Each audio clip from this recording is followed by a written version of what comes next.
तीसरा भाग है, ठीक है ना। यानी पाचन तंत्र का तीसरा भाग, यानी आहार नाल जो कि कई भागों में बटा था, मुख गुहा, ग्रास नली और अमाशय, ठीक है ना। जो अमाशय होता है यानी यह तीन भागों में, कितने भागों में बटा होता है? तीन भागों में बटा होता है, ठीक है ना। वह तीन भाग कौन कौन से हैं? कार्डियक, फंडिक और तीसरा क्या है? पाइलोरी। कभी कभी पूछ लेता है कि इसमें भोजन कितने घंटे रहता है, तो कितने घंटे तक रहता है? 4 घंटे तक रुकता है भोजन। अमाशय में कितने घंटे रुकता है? 4 घंटे तक रुकता है, ठीक है ना। तो जो कार्डियक है ये सबसे ऊपर वाला भाग है, सबसे यानी अमाशय का सबसे ऊपर वाला भाग क्या कहलाता है? कार्डियक, ठीक है ना। कार्डियक में जो है कि HCl का निर्माण होता है। किसका निर्माण होता है? इसी में जो है कि HCl का क्या होता है? निर्माण होता है। अब निर्माण होता है तो यह भोजन को क्या करता है? पचाता है, यानी बचे हुए भोजन को, ठीक है ना। इसको बचे हुए भोजन का क्या करता है? पाचन करेगा। कौन? HCl। और कुछ कीटाणु ऐसे होते हैं जिसको लाइसोसोम या मुंह में नहीं मार पाते हैं, उसको भी क्या करता है? मारता है। यानी कीटाणु नाशक भी है। क्या है? कीटाणु नाशक, ठीक है। कीटाणु को भी क्या करता है? मारता है। और भोजन को भी क्या करेगा? यही उसका मतलब, जो बचे हुए भोजन या भोजन क्या करना? पाचन करना। भोजन क्या करना? पाचन। यानी भोजन के पाचन में क्या करेगा? सहायता। कौन करता है? कार्डियक में उपस्थित क्या? कार्डियक नहीं, कार्डियक में क्या होता है? HCl बनता है। क्या बनता है? यानी अमाशय 3 भागों में बटा हुआ है। अमाशय जो ऊपर वाला भाग है उसे हम क्या बोलेंगे? कार्डियक। कार्डियक में HCl का क्या होता है? निर्माण। यह बचे हुए भोजन को, यानी मुंह में जब हम लोग उसको पूंछते हैं, थूरते हैं, तो उसमें जो बच जाता है भोजन, जिसको हम लोग जो है कि पचा नहीं, यानी पाचन नहीं कर पाते, उसको जो है कि पचाता कौन है?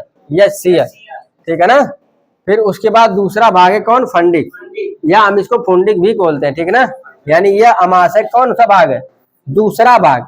इसमें एक रुज्जी नामक क्या होती है? संरचना होती है। इसमें क्या होती है? एक रुज्जी, ठीक है ना, होती है, जो कांटे जैसी संरचना। कैसी है?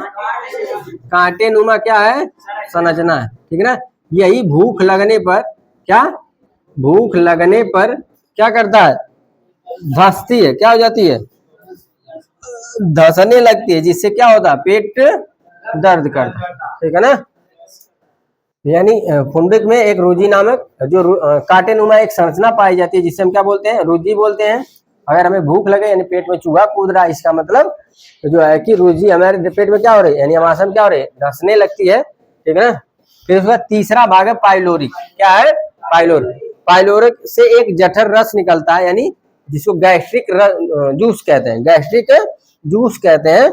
यह निकलता है जठर रस। यह प्रकृति में क्षारी होता है। कैसा होगा? क्षारी होगा, जिसका पीएच मान क्या प्रकृति में कह रहे हैं।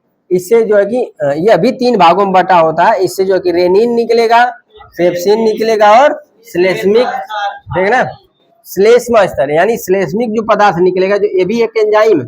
ये भी क्या है? एक एंजाइम है। ये भी क्या है? एक एंजाइम। जो श्लेष्म स्तर है, यह कैसा होता है? क्षारी होता है, ठीक है ना। अब जो प्रतिदिन यानी डेली 2000 से 3000 मिलीलीटर रस निकलता है। कौन? जठर रस। जो जठर रस होता है वो प्रतिदिन कितना निकलेगा? 2 से 3000 मिली रस निकलता है, जिसका पीएच मान 1 से 2.5 होता है, यानी 1.5 से 2.5। कितना होता है? 1.5 से 2.5, लगभग 1.5 से 2.5 होता है। क्या इसका पीएच मान? किसका? जठर रस का। ये भी पाचक रस निकालता है। पाचक रेनिन, पेप्सिन और जो रेनिन होता है यह दूध का पाचन करता है। किसका पाचन करेगा? दूध का पाचन करता है, ठीक है ना। कभी कभी बच्चे को देखे होंगे, छोटे बच्चे होते हैं, जब बहुत ज्यादा दूध पी लेते हैं तो कभी कभी उल्टी कर देते हैं, तो वर्ष पीते हैं दूध, निकलता है दही, देखे है ना। तो इसका मतलब जो रेनिन होता है उसको पच क्या होता है? उस दूध को पचा देता है, जिसकी वजह से क्या बन जाता है? दही। और कभी कभी देखो कि बुढ़े उड्ढे को बहुत ज्यादा बीमार हो जाते हैं, तो डॉक्टर के यहाँ पास जाएंगे तो डॉक्टर उन्हें सलाह देता है कि दूध नहीं पीना है। वो डायरेक्ट क्या बनेंगे? डायरेक्ट क्या बनाएंगे? डायरेक्ट जो है कि उसको दही ही खिला दो, क्योंकि बुढ़ौती में आई वाला एंजाइम नहीं बनता है। शरीर मतलब कमजोर हो जाता है तो रेनिन उस समय कम बनता है, यानी ये बनेगा नहीं, दूध पचेगा नहीं। इसीलिए देखते हो कि जो बूढ़े लोग होते हैं वो जो है कि दूध नहीं पीते, और दूध पी भी लेंगे तो 2-4 दिन के टाइम छुट्टी हो जाता है ना, उसके बाद खाना वाना नहीं खाए तो किसका पाचन करेगा?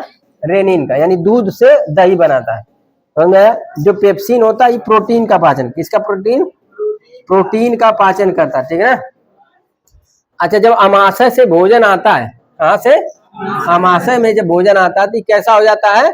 अमाशय भाई HCl है तो ये अम्लीय है, अमाशय में भोजन कैसा हो जाएगा? अम्लीय हो जाएगा, यही ना। अच्छा, पहले मुख गुहा पड़ा था, पहले मुख गुहा, फिर उसके बाद ग्रास नली, फिर उसके बाद अमाशय, अमाशय के बाद पड़ता है अगन्याशय, फिर यकृत, यही पड़ता है ना, अगन्याशय और यकृत। तो अगन्याशय और यकृत के बारे में पढ़ना है, क्योंकि ये भी क्या है? ग्रंथि है। यकृत से जो है कि क्या निकलता है? यकृत से पित्ताशय यानी पित्त रस निकलता है, तो वह क्षारी होता है कि ना। अच्छा, ये HCl इतना खतरनाक होता है कि अगर चेहरे वहरे पड़ जाए तो जला देती है। सुने होगे, किसी मूवी भी देखे होगे तो, है ना, एसिड फेंक दिया जाए मुंह खराब हो जाता है ना। तो अच्छा, इतना खराब होने के बावजूद भी हमारा पेट खराब नहीं होता है। तो हमारे इस अस्तर यानी पेट में एक अस्तर पाई जाती है, ठीक है ना, एक श्लेष्म अस्तर पाई जाती है जो क्षारी होता है। कैसा होता है? तो क्षारी और अम्ल मिलकर क्या हो जाते हैं? उदासीन हो जाते हैं। मतलब दो बलवान लोगों को एक साथ बजा दोगे तो कोई पटकेगा? मतलब दोनों तगड़ा हो, ठीक है ना, ना एक उससे कम हो ना दूसरा पहले से कम, कोई पटक पाएगा? रिजल्ट 0 आएगा। तो वही कह रहा है, इधर HCl इधर तो निकलेगा, लेकिन इस पे जो आवरण बना वो किसका होता है? क्षारी। दोनों मिलकर क्या बना देते हैं? उदासीन, यानी कोई काम नहीं करता। लेकिन इसके अंदर जो भोजन रहता है वो अम्लीय हो जाता है। क्या हो जाता है?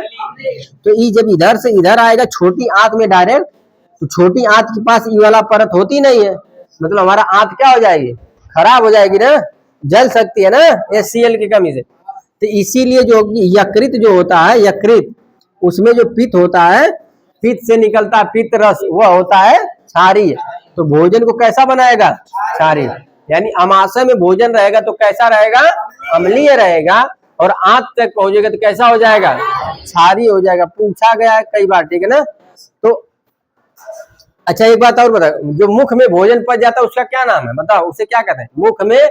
मुख में पचे हुए भोजन को क्या कहते हैं? मुख में पचे हुए भोजन को क्या कहते हैं भाई? बोलस कहते हैं। क्या कहते हैं? क्या कहते हैं? यही ना कहा गया है, यानी मुख में अभी पूरी तरह से भोजन, तो सवाल पूछेगा भैया पूरी तरह से पचा हुआ भोजन या मुख में पचा हुआ भोजन को क्या देते हैं, ठीक है ना, किस नाम से जानते हैं। उसी तरह पूछ लेगा कि अमाशय में पचे हुए भोजन को क्या कहते हैं ना, पूछा जा सकता है ना, क्योंकि अमाशय में आने के बाद भोजन पूरी तरह से क्या हो जाता है? पच जाता है। अब उसके बाद अवशोषित करना रहता है, तो जो छोटी आंत है वो भी जो है कि उनमें से ऊर्जा को खींचेगा, बड़ी आंत उसमें से पानी को खींचेगा, और जो अपशिष्ट पदार्थ बच जाता है हमारे अपशिष्ट अंगों में क्या किया जाता है? भेज दिया जाता है, जहां से हमारे शरीर से क्या हो जाते हैं? बाहर निकाल दिए जाते हैं, ठीक है ना। तो हम लोग यकृत और जो है कि पित्ताशय, ठीक है ना, और अगन्याशय को हम लोग दूसरे दिन देखेंगे, आज के लिए बस है क्या है। तो पूछा जाता कि अमाशय जो क्या है? अमाशय में पचे हुए भोजन को क्या कहते हैं? तो अमाशय में पचे हुए भोजन को काइम कहते हैं। क्या बोलेंगे? याद रखना, अमाशय में पचे हुए भोजन क्या कहेंगे? क्या कहेंगे? खाना वाना ना खा के आओ ना, हाँ, खाना वाना खा के आया करो, अब विषय सभी लोग पूरा करो ना।